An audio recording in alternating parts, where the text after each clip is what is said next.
Hello, this is Jonathan Crocker, your host for Faire History, brought to you by the Digital Faire. This is a podcast bringing to life the history of Renaissance festivals through interviews with the performers, vendors, and participants who created it. Our special guest today is Jim Hancock. Hi, Jim. Hi, Jonathan. Long time no see. It is too long, my friend. My goodness. I've known Jim for almost 40 years, I think, since the mid-'80s. I think we met at Scarborough Faire. And right away, Jim impressed me with his musicality and his humanity. He's a generous and skillful and talented and engaging person and performer. And his credits, the people he's played with, really reflect that versatility. He's played with pretty much all of the great musicians that I know. Jim is not only a great musician, but he's one of the most engaged musicians and performers that I know of. When he shows up, he's all there. He's all in. Plays his scheduled time slots, and then he looks around for other musicians or events that need a little bit of extra music, and he's all there for that as well. He has a great ear. He has a great sense of technical knowledge, and he's just a tremendously generous person and performer, and helps out and contributes to the full life of the festival, both on stage and off stage. For the last 4 decades, pretty much, he's been this through line of the development of what music is at Renaissance festivals and how it's changed and evolved. And his career really reflects how festivals have grown and become larger and more diverse. So you are at Scarborough Faire, correct? I am currently at Scarborough Faire. I believe that may be where we met. It's quite possible. You were one of the beggars of Earth. Yes, as we were known back then. Yeah. So give me just a brief rundown of what you're up to these days, because I haven't seen it in such a while. You're at Scarborough now. What's your season look like? Well, I do Scarborough. I picked up the Brevard show for a few weeks, which is in January, which is where I got to play with Victoria. And then after Scarborough, I'm the music director at Sterling, so I have to get there a few weeks early and wrangle the cast. And then I go to Pennsylvania for 7 of their 300 weekends. Yeah, I'm not sure how many. I think they're 13 or something this year. And then I go to TRF, Texas Renaissance Festival, for their 8 weekends. And then I do Christmas music with my little Merry Minstrels trio, strangely enough, in December. Christmas music. But that's my basic season there. Excellent. And that's pretty consistent now, but you'll be at Brevard again, as far as you know? Well, they picked up a new site, so you never know. Brevard is by far my new show. Before that, my new show was Pennsylvania, and I'd already been there for more than 20 years. So, okay. So that's I'm fairly consistent with those, and I like it that way. Yeah, all of those go back decades, don't they? Scarborough, TRF, Pennsylvania. Oh yeah, this is I think my 38th season at Scarborough. Wow. So, what was your first festival? Well, it was called King Richard's Fair back then, but it was what now they call Bristol, just north of Chicago. And it was John Mills was the director, and I met all kinds of really talented and great people like John Mills and Jimmy Ellis and David Rowe and a lot of the old stalwarts. Right, Doug and Jose, I imagine. Doug and Jose. Actually, strange little story. Doug and Jose were crafters that year. Really? Yeah, they had for some reason had not been hired, and so Rick and Rini or Frank, whoever was running these Swords and Shields, hired them to sell swords and shields from a tent near the joust. And so my first experience with them was them shouting to patrons after the joust, saying, "The family that slays together stays together," and things like that. They were very entertaining. No doubt. Oh, what fun! So Doug and Jose, of course, were Don Juan and Miguel. About when would that have been, Jim? When you first did? 1986. 86. I had been hitchhiking around the country after I quit going to college. I was studying music in college, and then I was finding that going hitchhiking in the summertime, I would learn more music in 3 months of hitchhiking than in 9 months of school. So I just kept going one year, and actually it was at a rainbow gathering where somebody said, "Hey, we'll pay you to play your mandolin at this thing called the Renaissance Festival." And my friend Coyote gave me a ride out to it, and I got there, and they said, "Oh, by the way, you have to wear this funny costume." I said, "Oh, okay." And they said, "And you have to talk funny." I said, "Oh, okay." But they were paying me to play my mandolin, which I was fine with that. And then it just kind of grew on me, working with nice people and for nice people, and patrons are, great. A guaranteed audience is always a Yes, really good thing. that's a true benefit of the arena, indeed. Yeah. Yeah. So from King Richard's, you I went to King Richard's over what is still King Richard's out in Boston. In Boston, yeah. Or on set near the Cape. And then the next year I went to Sarasota and Largo. Largo is now, of course, the Tampa show, or Bay Area. It's still the Bay Area Renaissance Festival. It's just no longer in Largo. It's changed sites a couple times since then, and I no longer do that one. And then off to Scarborough sometime shortly thereafter. Let's see. I think that year actually I went and did. I came to Scarborough and people were saying, "Oh, Ron's already spent all his money, but good luck." So I went and did an audition for Ron. I only knew like 3 songs that were vaguely Renaissance, and I sang them, and he said, "Well, I'll give you $50 a day." Well, that's better than everyone was telling me I'd get. And back then, $50 a day was okay. You could eat on that. Yeah. And then during that summer, I was the assistant music director at King Richard's Fairs, and then Jim Loquist, who's a hammer dulcimer player extraordinaire, he said, "Hey, I want you to play guitar in my band." And I thought, let's see, more money, less work. Okay, and it was great fun for several years. The Gypsy Guerrilla Band. The Gypsy Guerrilla Band. Yep. He's still going. I see him at the Texas Renaissance Festival every year, and we do the opening dance sequence and the closing proclamation, which has some dances in it, and so I get a chance to play with him a little bit. Great. Well, definitely pass on greetings when you see them. It's been a while. I sure will. Joyce, yeah. So you mentioned that you had a limited Renaissance repertoire, which back in those days mattered more, didn't it? It did, actually. It has changed quite a bit. Several things have changed about Renaissance festivals, and I can't say good or bad. It's what it is. Right. The audience seems to like it, and that's good. So, but back then, being period mattered. John Mills had a great saying about it, and he would say that the crafters and the vendors and the street musicians and all that, they had to be as period as possible, so that when the variety show made an anachronistic joke, it would be funny. But then the people on the street were like, "Hey, they got a good laugh out of that. Let me try it." And it kind of watered down the effect. But again, the audience seems to love it when people play that rock and roll or re-lyric a rock and roll. I think that's kind of cool when they do that, because then people go, "Hey, I know that song." I know that. Right. But that's one of the things that's changed. That and adding amplification to everything. That's been an interesting journey over the years, hasn't it? Yeah, it started out as what we used to call sound reinforcement, and the idea being that you could sit in the back of the audience and hear everything clearly, but you weren't sure if it was amplified. Right. Now it's like, well, we're in a stadium. Let's blast it out. So, I have mixed feelings about that as well, but I do like being able to sing softly and be heard.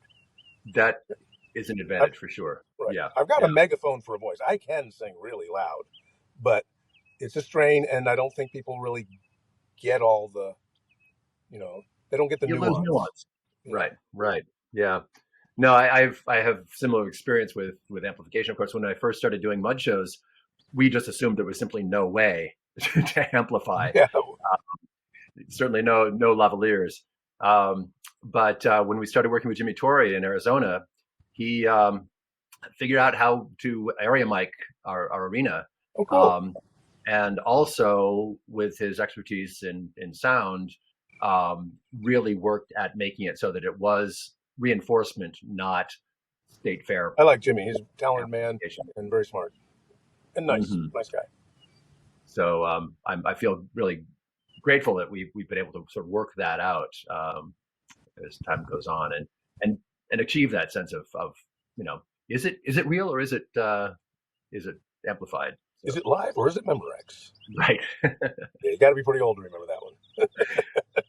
I hesitated just, but that was going through my mind too. Yeah. Any other things that crop in your mind is like that Ren Fair, how they've evolved and your path on them? Well, well, I will say that there's a bunch of the younger kids will ask me, "How do you get a job at a Renaissance festival?" And with the exception of Brevard being so new, I got to say I really don't know how to get a job anymore, but I know how to keep a job, and that's to make yourself useful. And Mm-hmm. like when you're in negotiations, fight for every penny you can get.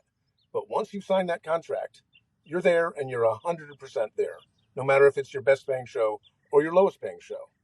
And so that's, I think, that's one of the attitudes that has kept me getting asked back. And because, and if they say, oh, we need somebody to go cover for so and so because they're sick or whatever, and you say, sure, if that time slot is open, I'll go do that. And you just don't worry.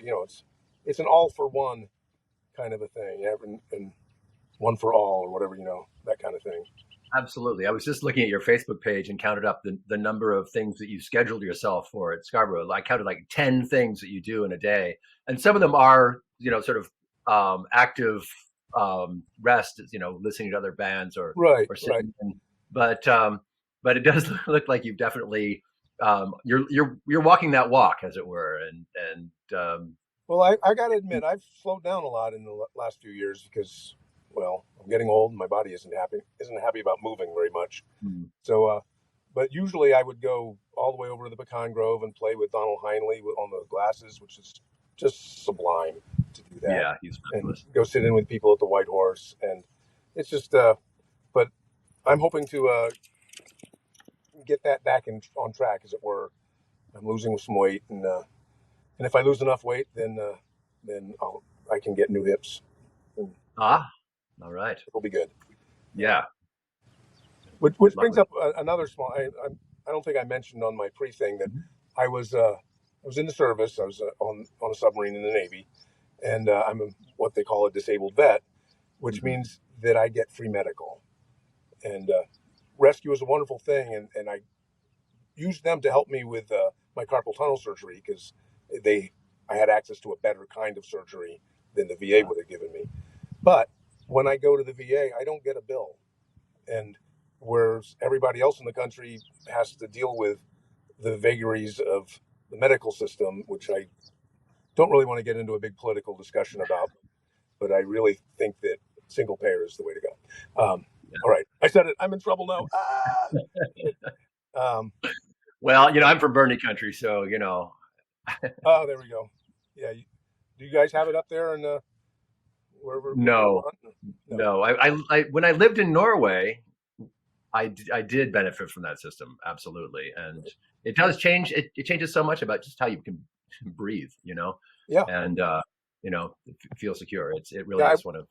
Yeah. I don't think I'd be able to do this without that because I've had enough little medical things that would have put me so far in debt that I would have had to go and get some kind of real job and try to pay it all off. And so, And VA for that. shout out to Rescue, by the way, which it's not perfect, it's not everything, but it certainly does provide a sense of security. It's not complete, but it is a sense of security for everybody out there out here that works at Renaissance festivals. Yeah. Amen. And amen, indeed. one of the really good things that it's the advocacy that, I mean, the helping directly with the bills is great, but they showed me, well, if you tell them you'll pay cash in advance, they might take off. And a lot of them were like, oh, I'll take less than half of what I would have normally charged because I asked in advance. And I had the right, my what do they call it? My advocate was they said, here, word it this way, and that really worked. So I really honor that ability to be an advocate as much as being directly helping. So, and then all the health, we just had a health fair day this Monday here, and there were counselors and like a licensed practical nurse and all kinds of help things going on, and Narcan trading, great stuff. So yeah, excellent. Yeah, that is certainly something that has changed over the course of the history of Renaissance festivals. Used to be, people would certainly step up if somebody had a catastrophe, hats would go around, or there'd be some kind of a pop-up benefit. Yeah. But it did tend to follow along the lines of popularity. If you had a lot of friends and a lot of connections, then you were better off than if you were new to the game or quiet or in the background. And with Rescue, everybody's equally exactly, which is great. Yeah, I like that you can say, if you've ever held a pass at a festival, you can contact Rescue and they will do what they can.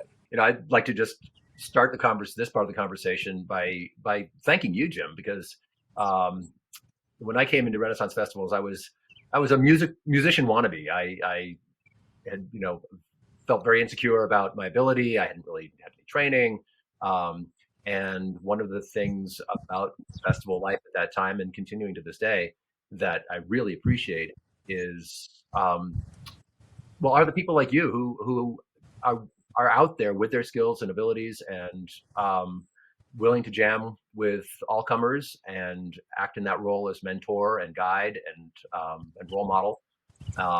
And it's been a big part of my musical journey. So I just want to say thank you. Thank you. Well, one of the stories I wanted to tell, and I will tell, is how at Sterling and other festivals, but at Sterling especially, you and some of the other beggars would come and join one of my sets every day.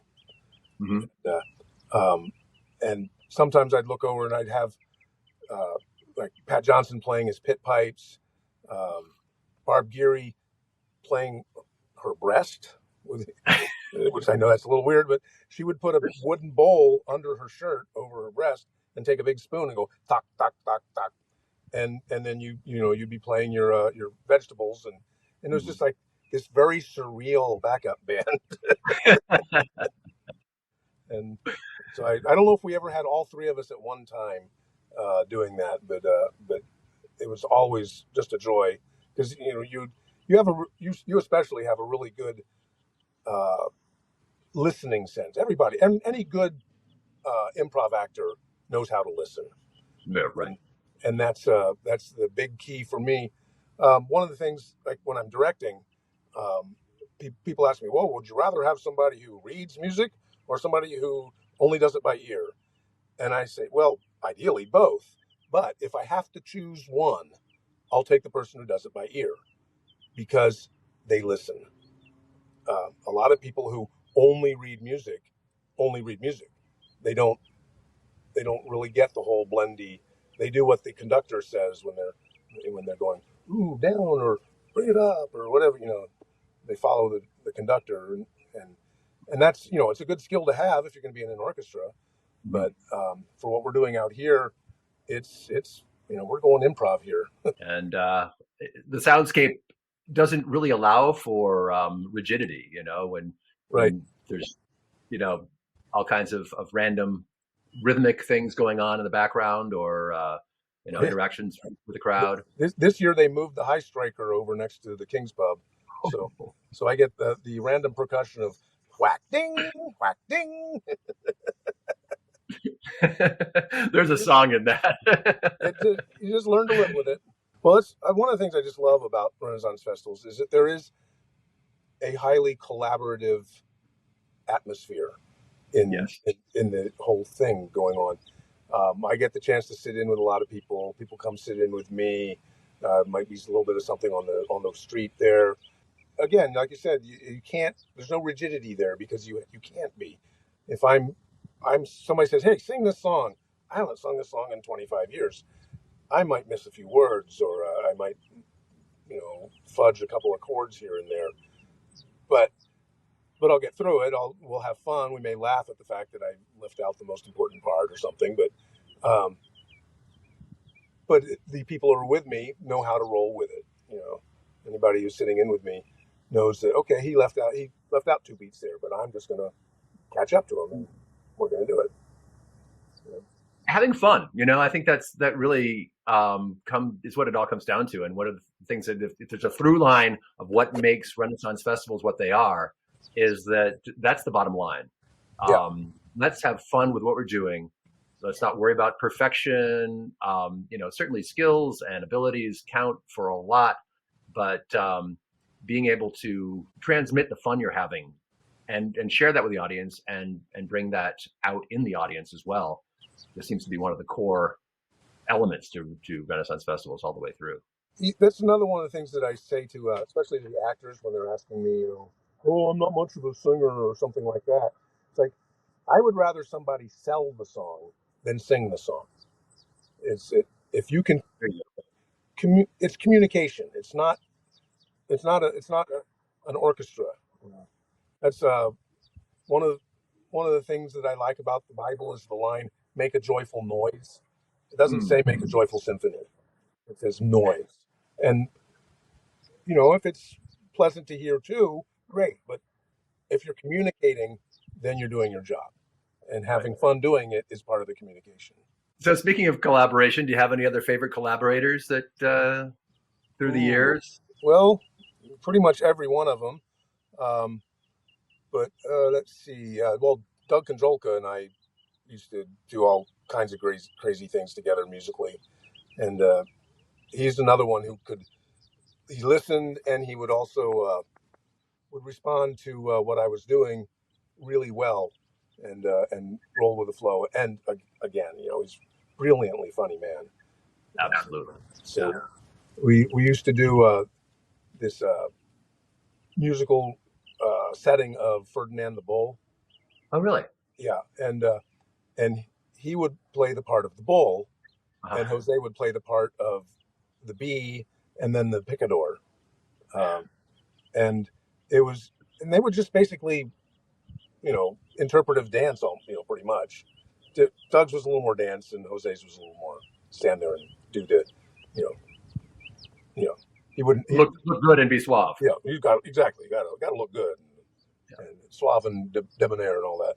But the audience ate it up, and it was great fun. So that sounds great. I'm going to miss a lot of that. And Jerry Barry is another great collaborator. I've worked with him on a couple of songs, and and I had fun playing with Victoria when the few times we get a chance to do it. There's just like I said, pretty much everybody I've ever played with, I've had a good time with. Our after hours jams are a lot of fun, also in that whole collaborative sense. Dick Sheridan was a big part of the jazz jams here and at other shows. Yeah, talk a little bit about Dick Sheridan, because he's an interesting crossover to Renaissance festivals. Well, he was in the 50s. He played in some of the major jazz bands, like Woody Herman's orchestra. He was one of their subs, and got regular gigs with them, recording credits with Barbra Streisand and Tom Jones, and he was the house drummer for the Copa in New York for a while.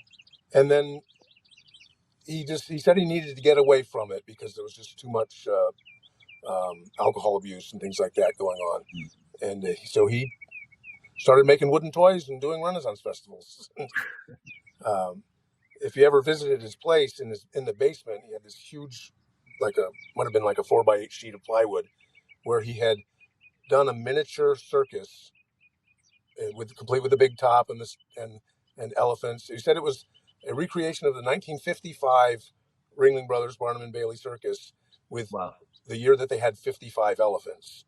And so if you look at it and count them all, there are 55 little tiny elephants. Wow. On that board. And he was a guy who could bring one snare drum to the jazz jam and make it sound like a whole drum set. Because he would hit the sides, he would take the snare off and hit it as a tom. His economy of motion. Other drummers would come there and watch him and go, "What's he doing?"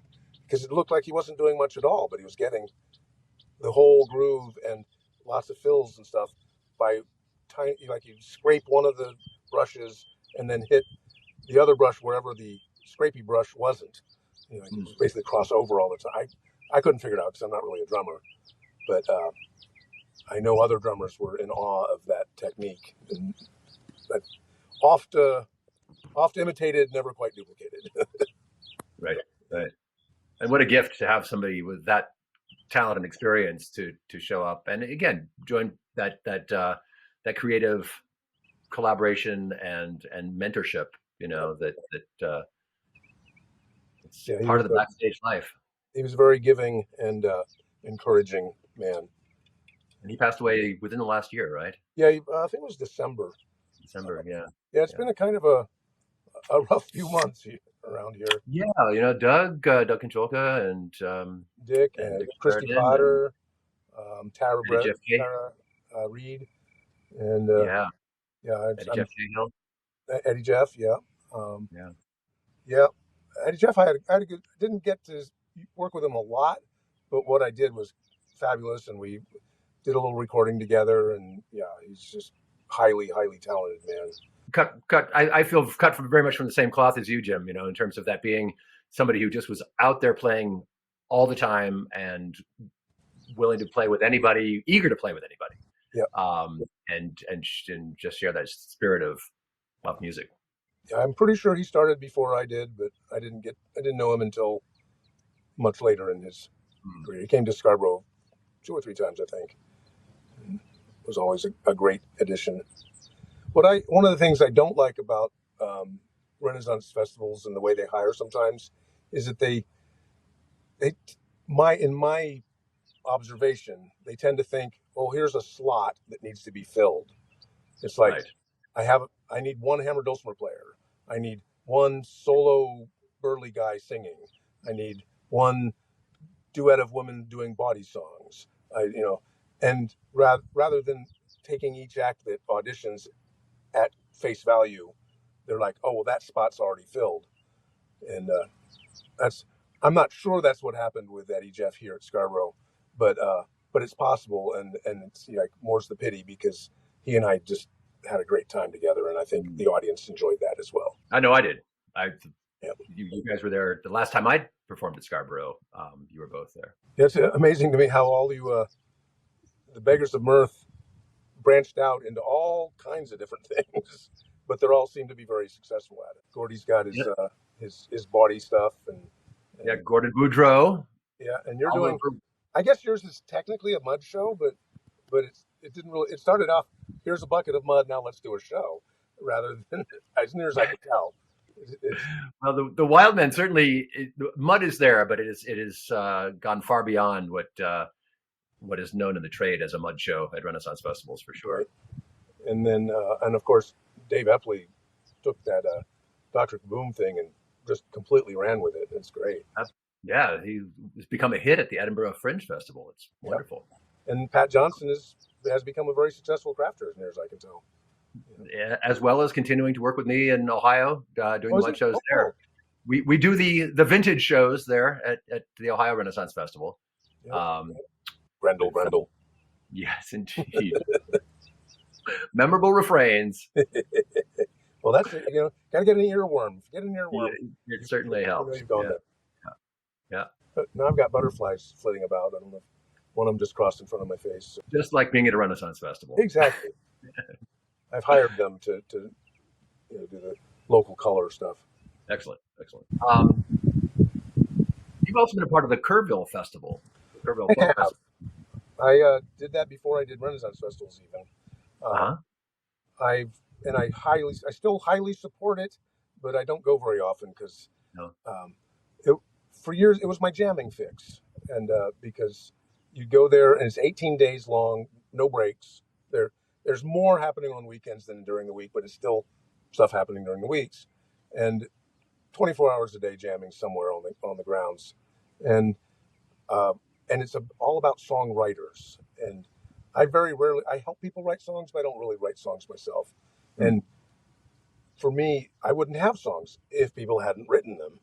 And so I I want to support that kind of an atmosphere where people can get their ideas out, and then other people go, "Oh, that's great. If you did this, it would communicate it a little better, or make it in time a little." They're really gentle criticisms available if you want them, or you can just have people love what you're doing. And so, yeah, I highly support that. But lately, I jam. I jam all weekend, and then Sunday night we have a 3 hour uh, electric jam. It's not electric music, not like rock and roll. I mean, some rock and roll, but it's mostly acoustic instruments, but with microphones and plugins. There at the Junk, and then there's a Thursday night acoustic jam over at Chris and Pete's glass blowing booth, and other pop up jams here and there, and then we have Monday afternoon concerts, and so I don't necessarily need the big fix anymore. You don't need to go away for it. Yeah. And it happens the last weekend of the festival here for 2 more weekends farther south, so it's really hot, and I melt a little faster than I used to. I hear that. Yeah, I attended Kerrville twice. I think the first time you and I drove down from Scarborough. I think so. Yeah, and it is a marvelous place. And um, there's some other what are the Curverts? Is that the Pervert, correct yeah. term? Who also did fairs? I'm thinking about Malcolm Smith and I was just going uh, to mention that it was actually yeah. because I had done Kerrville that when I got to King Richard's Fair with the Great American Rainbow Gypsy Circus and traveling, I can't remember what the whole, it's like what we call a marquee buster. It's too many words for the marquee. Um, but they didn't have the most stellar reputation yet, and they were kind of new on the block. And but then Malcolm knew me from Kerrville, and he said, "Oh no, this guy's good. Let's, you know," and other people accepted me a little faster, and I appreciate that. And so yeah, if it weren't for Malcolm, I may or may not have ended up being, doing what I do. So, but then he was one of the first of us to pass on. And Yeah, Bob, of course, Bob. When you talk about collaborators, I mean, Bob and I were the Burly Bob Bielefeld. Minstrels. Yeah, Bob Bielefeld. Um, were the Burly Minstrels. He and I, with his wife, started the Christmas Trio. Um, we did a couple albums together. He's on set on almost all of my earlier albums, and and he was one of these guys who could play darn near anything. He, in some ways, started the jazz jams even because he wanted to play jazz, and said, "Hey Jim, play the guitar." And I'm like, "I don't know these chords," and he'd say, "Well, just play the basic part of it." And so and then I'll fill in the rest. yeah, basically that's what he'd do. He's one of the guys. As far as giving advice to younger, especially whistle players and flute players, they say, "Well, what do I do to get to be as good as Bob?" And I say, "Well, because Bob started later in life. He was not like Really? a trained kid musician." Um, but what he would do is he would take a book of music, put it on a stand, and on one side of it he would put a metronome, and on the other side of it he would put a tuner, and he would play all these just sight read, 50 tunes that session or something. And if he felt something was off, he'd look over at the tuner, but the metronome's always going tick tick tick and keeping him in time. And it got to be where he knew so many different tunes that as he's playing any given tune, he could think, "Oh, a little bit of this tune could fit in here really nicely." And he did what we call quotes. Right. Um, Right. and now it's like everybody wants to do quotes, and it's great because and I blame it all on Bob in a happy way. Yeah. Yeah. Yeah. He was the quote meister for sure. How long did you guys play together? Well, let's see. We started the Burly Minstrels in about 95, 96 maybe. And then we started the Christmas trio not long after that. And then I think he passed, I want to say 2018, somewhere on Like there. that. Mm-hmm. And um, so, yeah, that would be all, 23 years or something. But I mean, we played together a lot before that, but that was when we were a group and the duo. And now Right. Burly Minstrels are a trio. There's Thomas Newendel, the violinist, is the violin player, and then last year, or one year, we got Amanda Kitchens to play with us, and then she went on to she's bigger and better things, and the festival said, "So you got a third?" Yeah, sure. And Thomas suggested this guy Dan Grip, who is a phenomenal bass player and guitar player, but his bass playing is fabulous. And so now it's Thomas, Dan Grip, and myself. I like to think of it as sort of a power trio, but I'm the drummer. You know? And that's in Pennsylvania? That's in Pennsylvania. Yeah, we did Michigan for a couple of years, and then decided to move over to Pennsylvania for various reasons. And I like that show. I like all shows, but there was one of the prompts you guys were talking about was like, hey, sometimes people like to say what their favorite show is. And I said, well, every show is my favorite show for some reason. It's like they're like I love Sterling because I'm a director there, and they hire highly professional actors, and it's great to work with them. And the music is it's not as big a show, but the music they get is top notch with Cantiga and Cranog and Empty Hats and all those guys, and Merry Mischief, a bunch of them. And so, but then Pennsylvania is also hires highly professional actors. They do a different thing with them. They do more anachronistic, a lot more fight. They use younger people that are really more active, and they have a music track, they call it, where there's an Irish group, usually a quartet, and there's a rakish rogues group, and the sirens, and it's all highly rehearsed. They get really good. They write out their parts, whereas I tend to go for a little more free for all, and it's also the cleanest festival that I've Really? ever done because it's In paid. terms of the material? Well, no, in terms of the festival. Oh. It's paved, which I at first when I got there I was like, it's paved, and then Well, then I the realized, lanes are. yeah, the lanes are paved, Yeah. mostly blacktop, but I try to think of it as little tiny black cobblestones, but the result of it is that there's no dust, there's no mud to speak of. Wheelchairs can get anywhere, which I highly appreciate because my mom was in a wheelchair for many years. And other people, I appreciate anybody being able to get to my shows. And like the gardens stay gardens, the grass stays grass. It's that, and that festival, more than anyone that I do anyway, seems to have a formula for sinking money back into the festival. They whatever the percentage is, but a percentage of their profits goes back into the festival every year, whether it needs it or not. And as you know, most festivals do need it. So, but there's always something new being built. They decided, okay, we're gonna have amplification. All right, we need front of house booths at every stage. And for people who don't really know what that means at the back of the audience, there's a little booth with somebody running the sound. Wow. Where some festivals, if they have anybody helping you with the sound, that person is often backstage in a closet somewhere, and they have to either run out and listen to you and then run back and make a change, or there's somebody at the back of the audience going, I can't hear the Queen right now, and I mean it works, but it works so much better if the person pushing the knobs and dials can hear exactly what's going on, and so I really appreciate that, and they've sunk money into really good equipment, and they hire a professional sound company to come in and set it up and do the basic running of it.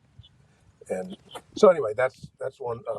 TRF is, of course, the biggest festival I've ever seen. It's one of those ones you can't even see it in a weekend if you're coming to visit.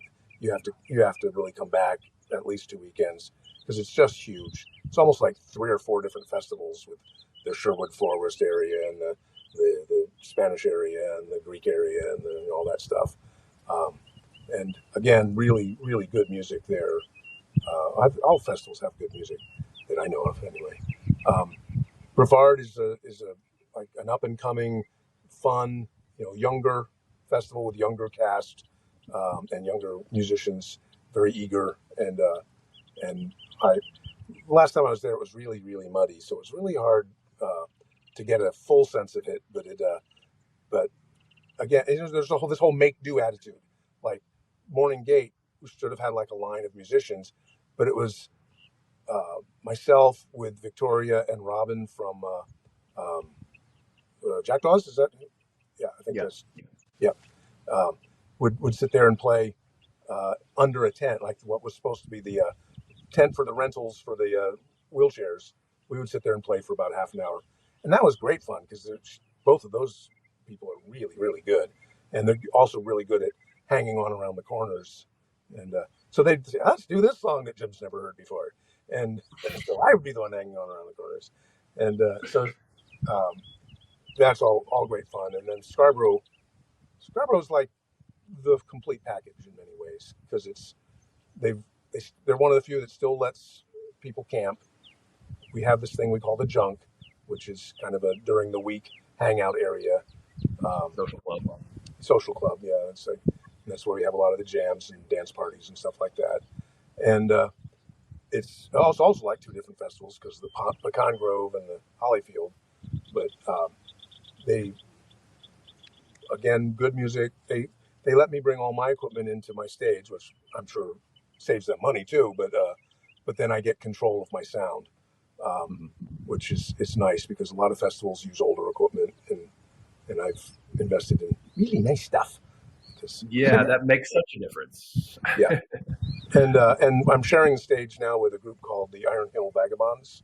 No, they're wonderful. Yeah, and Jerry's playing bass with them, so that's good fun. But Mark,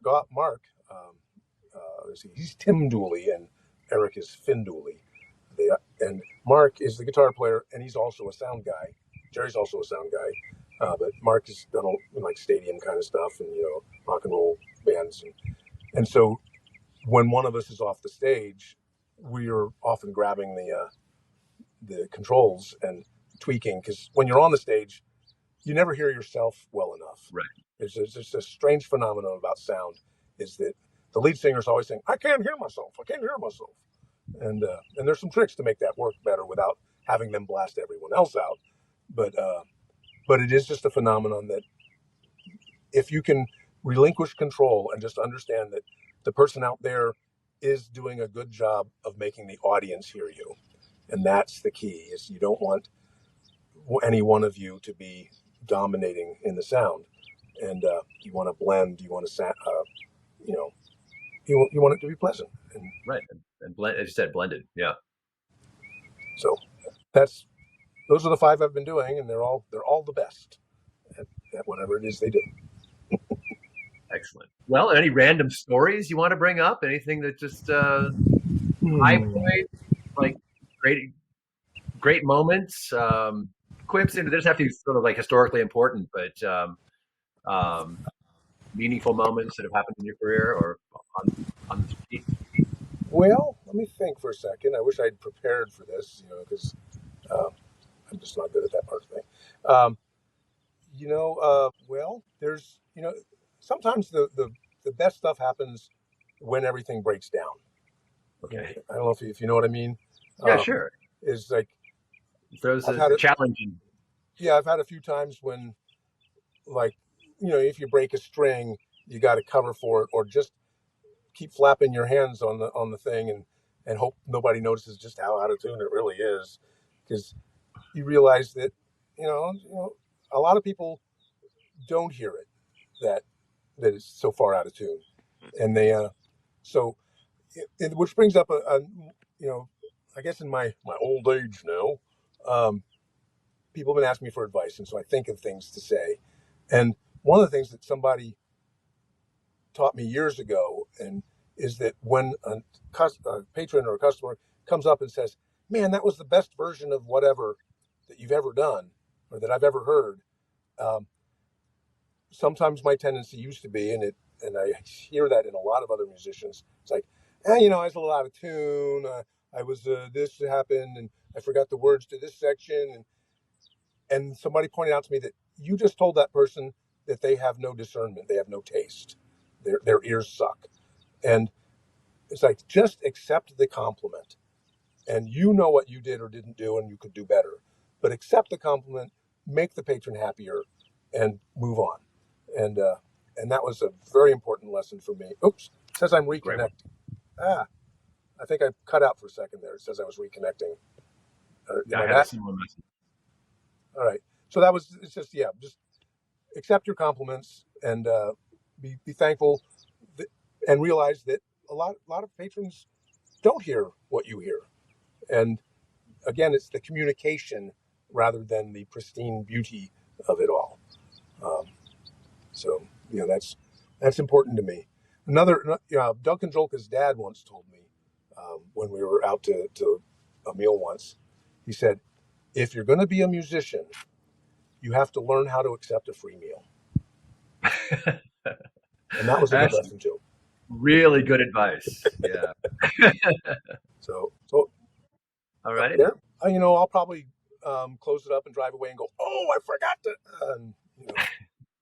but I just, in a sort of a closing thing, I just want to say, I feel blessed to have been able to do what I love for so many years and have people say they love it too, and to work with people like Jonathan and you, and Bob and Doug and Malcolm, everybody, so many talented people, and now there's still so many talented people to work with, that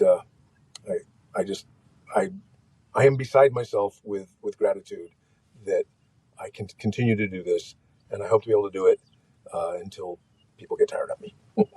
May it so be. All right. Well, love you guys. I look forward to the next time we can meet. I really need to see you at some time there, Jonathan. Are you in Vermont these days? I am in Vermont when I'm not in Ohio or Arizona, or visiting my kids in Norway, or visiting Betsy's grandchildren in France. Oh, speaking of which, here's a little interesting side note. I noticed that the song you've got some liner notes that popped up on your website about a song that Coyote wrote with Genya Walters. Genya. Right. Genya Walters is my partner Betsy's cousin. Oh, really? Yeah. Oh, little small world. Yeah, when she found out that Betsy was dating somebody who did Renaissance fairs, she said, "Oh, I used to date a guy that did Renaissance fairs. His name is Coyote." Small world. Small world. Yeah, they. I think they collaborated on a few songs, but there's an old song. It's not incredibly old, but an old song called what do you call it? Passing through. Yeah. Sometimes happy, sometimes blue. Glad that I ran into you. Tell the people that you saw me passing through. And the original writer wrote a verse about Jesus, and then a verse about first Adam and then Jesus. And then he wrote verses about like Washington and Roosevelt and wars and things like that. And Xenia and Kai, let's change this. And they wrote verses about Emma Goldman and Harriet Tubman, Woody Guthrie, and one about Martin Luther King, and basically kept it in that whole let's be nice to each other vein. And so that's the version I do. And nice. So that I'm pretty sure that's the one that you saw me giving credit to those guys. I've never recorded it, or I may have recorded it, but I have never released it. Which there's a whole lot of stuff on my cutting room floor right now. Oh, cool! That was kind of a small world moment for me. That was. Oh fun. Yeah, it's I'm amazed at how many times I run into people that was like, "Hey, I know you from," and I go, "Oh, hey, I was there. You bet," and that kind of thing. Yeah, somebody once remarked to me, "It's not that it's not so much that it's a small world. It's just that it's very unevenly distributed." Well, I used to tell people I wanted to be rich and famous, and then I thought, well, I'd settle for well off and well known, and or even maybe just comfortable and recognizable. I think I'm a little in the poor and obscure state, but well, there's advantages to pure. I'm somewhere between poor and obscure and comfortable and recognizable. So it's a good niche. Yeah, I'm okay with that. Some of the rich and famous, it seems like some of the burdens of that I'm not really. I just want the rich part. that would be nice, yeah. And I mean, let's face it, we're all rich. We get to do what we love. People give us money for it, and we can survive. And we have the privilege of being able to do what we love within our means. Thank you for listening to this episode of the Ren Faire History Podcast. I'm Jonathan Crocker, your host, and today we spoke with Jim Hancock, the Burly Minstrel. You can find Jim's stuff at Jim Hancock, the Burly Minstrel on Facebook and at jimhancock.com.